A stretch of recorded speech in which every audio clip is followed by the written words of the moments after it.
With respect to that title, which I admit leaves you wondering what it's all about, including me, I'll tell you what I really had in mind. The title had to do with the question of whether America, by which I mean the United States of America, I mean our society, whether America is what it was, whether America is the land of opportunity which produced over the past 200 years the greatest freedom and prosperity for the widest range of people that the world has ever seen.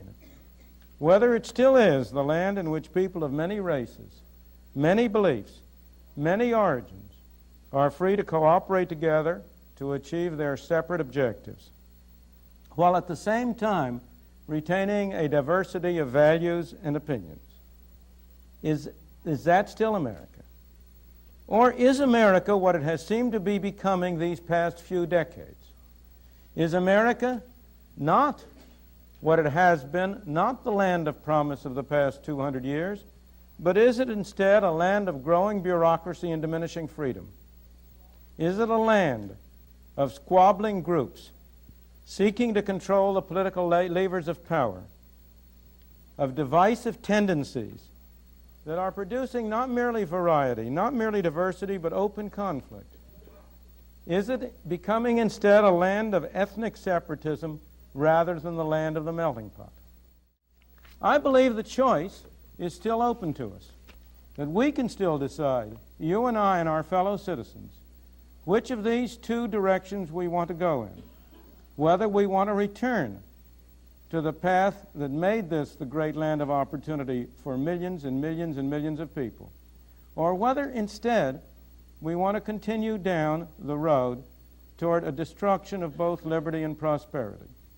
I believe very deeply that we are nearing the point of no return, that we still have the choice, but that if we continue much longer along the road that we have been going, we no longer shall have the choice, that we shall degenerate into a society which will lose that spark of creativity, that spark of independence, of freedom that we have all loved in our country.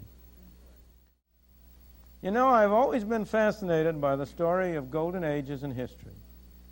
The fascinating thing about them is how brief they are.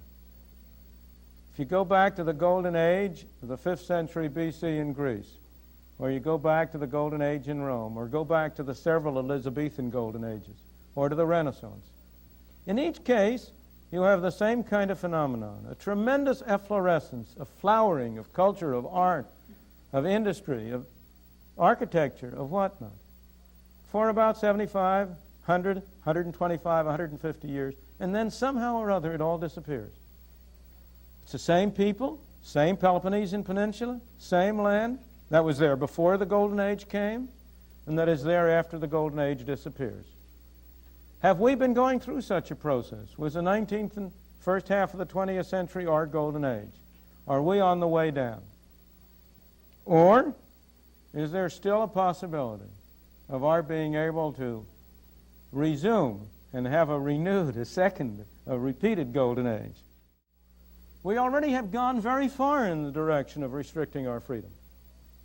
I need not go into all the details, but all of you are aware of the many ways in which you and I are not free to control our own lives in accordance with our own values. And there is a tremendous tyranny of the status quo.